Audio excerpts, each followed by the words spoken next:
Very good morning friends. और आज हम बात करने वाले हैं आईएनएसटी पीएचडी प्रोग्राम के बारे में।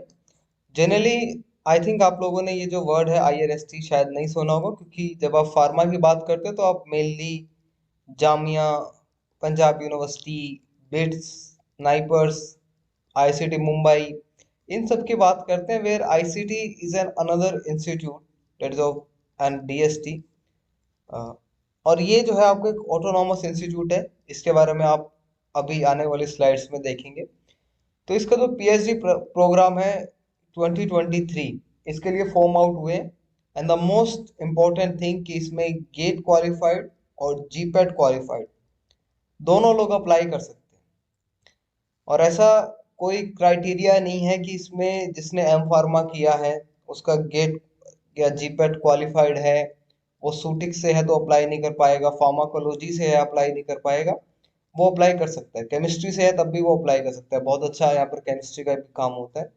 तो INST is an institute of nano science and technology. आपने नैनो टेक्नोलॉजी के बारे में सुना होगा या पढ़ा होगा आपके डिफरेंट ड्रग डिलीवरी सिस्टम्स में। तो एक ऑटोनॉमस इंस्टीट्यूट है जिसको सपोर्ट करता है department of science and technology, जिसे आप डीएसटी बोल देते हो, is an government of India. तो institute of nano science and technology INST, ये आपका चंडीगढ़ में है, नॉलेज पार्क मोहाली, जहाँ पे आपका नाइपर है, उन्हीं के आसपास ये सारे इंस्टीट्यूट है। नाइपर, आइसर, एक्चुअली आइसर के ही आपका अंडर आता है। तो पीएचडी जो है, यहाँ पर आपके फॉर्म निकले हैं in areas of nano science and nano technology, और ये आपका जनवरी 2023 में जो है सेशन आपका बिगन होगा। तो एक इम्पॉर्टेंट आपके लिए वीडियो है। और सबसे मेन बात यह है कि जो सिलेक्टेड कैंडिडेट्स हैं उनको फेलोशिप मिलेगी अगर उनके पास अपनी इंडिपेंडेंट फेलोशिप है सीएसआर जेआरएफ की, तो और अच्छी बात है, वरना आपको आईएनएसटी जो है वो फेलोशिप दिलवाएगा। तो PhD programme of I Indian जो institute of science and science education and research IISER Mohali, ये आपका नाइपर के बिल्कुल पास है, जो आपका मोहाली में है। तो वहां से वो अवार्ड करेंगे आपको पीएचडी की डिग्री। एक अच्छा इंस्टीट्यूट है, तो उसके अंडर आपका आईएनएसटी आता है, institute of nano science and technology. Eligibility की बात करें तो MSc, M pharma, M tech in basic and applied science.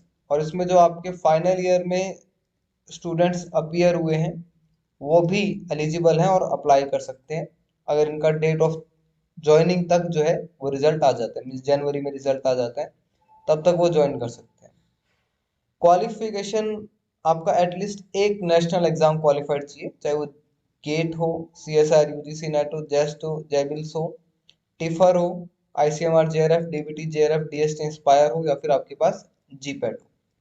तो मेनली आप जीपेट पे रिलाई कर रहे हैं या गेट पे रिलाई कर रहे हैं, तो आपके लिए ये फॉर्म है, आप भर सकते हैं। एज लिमिट्स आपकी सीएसआर डीएसटी के अकॉर्डिंग रहती है। आई थिंक 28 से पहले जनरल कैटेगरी के लिए आपको यहाँ पर शायद अप्लाई करना होता है। टोटल सीट्स की बात करें तो एसटी कैटेगरी के लिए 4 सीटें हैं, एससी के लिए 7 हैं, ओबीसी के लिए 13 है, ईडब्ल्यूएस के लिए 5 और जनरल के लिए 20 है। यूजुअली इतनी सीटें पीएचडी में होती नहीं है जितना आप यहाँ देख रहे हैं। तो आप देखेंगे मोर देन 50 या अराउंड 50 के अराउंड आपकी सीटें हैं यहाँ पर। तो 25 और ये हो जाएगा आपको 24, 49 सीट्स आपके अराउंड टोटल यहाँ पर है, अगर हम सभी कैटेगरी की बात करें तो। अब आपको अप्लाई कैसे करना है, तो सबसे पहली बात कि इसमें आपको सिर्फ ऑनलाइन एप्लीकेशन फिल नहीं करनी है, आपको यहाँ only and only hard copy submit करना है। वो आप पोस्ट के थ्रू करें, कुरियर के थ्रू करें, जैसे आपको सुटेबल लगे आप वैसे करेंगे। एप्लीकेशन फॉर्म हम देखेंगे, उसमें आपको एक हार्ड कॉपी जो आपको प्रिंट लेना है उस चीज का, अपना पासपोर्ट साइज फोटो करना है, लगाना है। उसके बाद जो भी आपका सेल्फ अटेस्टेड है वो उसको करना है, सेल्फ अटेस्टेशन अपने साइन करने हैं डेट के साथ। आपका एज यानी 12th का सर्टिफिकेट, साथ में आधार कार्ड आप लगा सकते हैं। एजुकेशनल डिटेल्स यानी जो आपका 10th 12th, अगर बीएससी है तो बीएससी, एमएससी अगर बी फार्मा है तो बी फार्मा और एम फार्मा, उन सब की डिटेल्स डालनी है। और आपका एक्सपीरियंस अगर कोई आपके पास है तो। अगर कोई रिजर्वेशन कैटेगरी से बिलोंग कर रहा है तो उसको रिजर्वेशन सर्टिफिकेट, जैसे ओबीसी, एससी, एसटी, जो भी आपकी रिजर्व कैटेगरी होती है वो। और ये सेक्टर 81 में है, ये एड्रेस है। तो सबसे पहले जो आप एनवलप सिलेक्ट करेंगे उसके लिए, उसके ऊपर आपको लिखना है application for the PhD programme January 2023। उसके बाद अगर आपका नाम शॉर्टलिस्ट होता है तो आपको ईमेल कर दिया जाएगा, क्योंकि इस फॉर्म में आपकी सारी डिटेल्स मांगी हुई है। स्पेशली ईमेल्स पे ज़्यादा तवज्जो दिया हुआ है कि आपकी ईमेल आईडी ठीक हो। और शॉर्टलिस्ट कैंडिडेट्स को फिर आप इंटरव्यू के लिए बुलाया जाता है। फीस की बात करें तो 590 रुपीज़, यानी करीब करीब 600 रुपये जनरल, ओबीएस और ईडब्ल्यूएस के लिए है। 295 एससी एसटी और आपका फिजिकल हैंडीकैप के लिए है। आप जो है ऑनलाइन भी भर सकते हैं ट्रांजेक्शन। ऐसा नहीं है कि आपको सिर्फ डिमांड ड्राफ्ट देना है, बैंक में जाके आप एक डिमांड ड्राफ्ट बनवाएंगे, ऐसा कुछ नहीं है। आप ऑनलाइन भरें और जो आप फॉर्म भरेंगे उसमें आपको जो है ये सारी डिटेल्स, जो आपका ट्रांजैक्शन नंबर है, आपका नाम, वो सब आपका भरना होता है। तो ये अकाउंट नेम, बैंक वगैरह सब दिया हुआ है। नेक्स्ट, आपका एप्लीकेशन डेट्स और आप किस किस एरिया में वहां पर काम होता है, ये आपका आपको ब्रॉड सेंस में मिल जाएगा जब आप इंफॉर्मेशन ब्राउचर डाउन करेंगे, क्योंकि बहुत ज़्यादा है। लेकिन अगर आप देखेंगे फार्माकोलॉजी, सूटिक्स, केमिस्ट्री, ये लोग अप्लाई कर सकते हैं इजीली, क्योंकि सूटिक्स वाले लोग नैनो पार्टिकल्स पे काम करते हैं। इंडस्ट्रियल फार्मेसी वाले जो आपके स्टूडेंट्स हैं, कोलोजी वालों के लिए यहाँ पर बायोमोलिकुलर फिनोमिना है, नॉन थेराप्यूटिक्स हैं, या फिर उसमें आगे आप देखेंगे तो इन्फेक्शियस डिजीज है, उन सब पे काम होता है। केमिस्ट्री वालों के लिए कंप्यूटेशनल वर्क जिन्होंने किया है, क्यूएसएआर, कैड, डॉकिंग वगैरह की है, उनके लिए बहुत अच्छा है, क्योंकि कैंसर का काम ज़्यादा थोड़ा सा रहता है, या मलेरिया का काम यहाँ पर। तो 27 अक्टूबर तक या तो आप जो एप्लीकेशन फॉर्म है वो वहाँ पर खुद देकर आए, या फिर आप उसे स्पीड पोस्ट कर दें। लेकिन 27 के बाद ये एक्सेप्टेबल नहीं होगा बिल्कुल। आपका जो एप्लीकेशन है उसको रिजेक्ट कर दिया जाएगा, चाहे आपने डिमांड ड्राफ्ट भरा है या फिर आपने ऑनलाइन पेमेंट की है। तो केमिकल बायोलॉजी के अंदर आपकी cancer nano medicine, nano therapeutics, biomolecular फिनोमा, nano scale, nano diagnostic, nano toxicology, agri nano technology, biomimetic and tissue engineering. तो ये आपका केमिकल में है। एनर्जी एंड इन्वायरमेंटल, ये आपका मेनली केमिस्ट्री से डील करेगा। इसमें आपका inorganic material, organic polymer, spectroscopy, physical, organic and polymer, spectroscopy and physical और इन्वायरमेंटल केमिस्ट्री, इस तरीके से आपका रहेगा।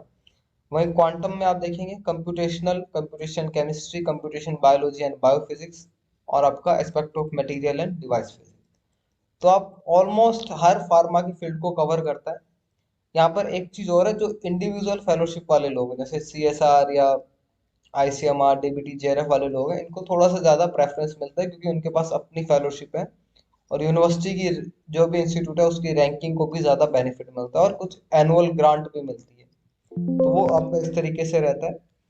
नेक्स्ट, अब आप देखेंगे एप्लीकेशन जो फॉर्म है वो किस तरीके से होता है।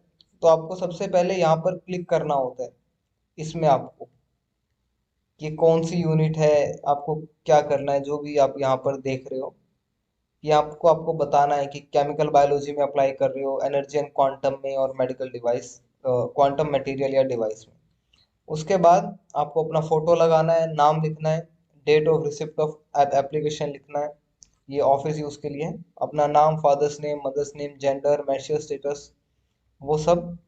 और उसके बाद आप कैटेगरी कौन सी से बिलोंग करते हैं, और आपका permanent address, telephone number, pin code, आपको सब वो आपका डालना है यहाँ पर। उसके बाद जो आपने एग्जाम क्वालिफाइड किए हैं, जीपेट किया है तो जीपेट डालेंगे, गेट किया है गेट, सीएसआर, आईसीएमआर जो भी किया है वो आप डालें। अगर आप नेट एलएस है, अगर आपने सीएसआर दिया है और आपका नेट हो गया या डीबीटी दिया है, आप नेट क्वालिफाइड है लेक्चररशिप के लिए, तो भी आप अप्लाई कर सकते हैं। ये आपका 10th क्लास की डिटेल्स है। उसके बाद एनी अदर फेलोशिप या कोई भी आपने आपके पास कुछ और क्वालिफिकेशन है, कुछ और चीज़ है, तो आप एक अलग शीट पे उसे प्रोवाइड कर सकते हैं।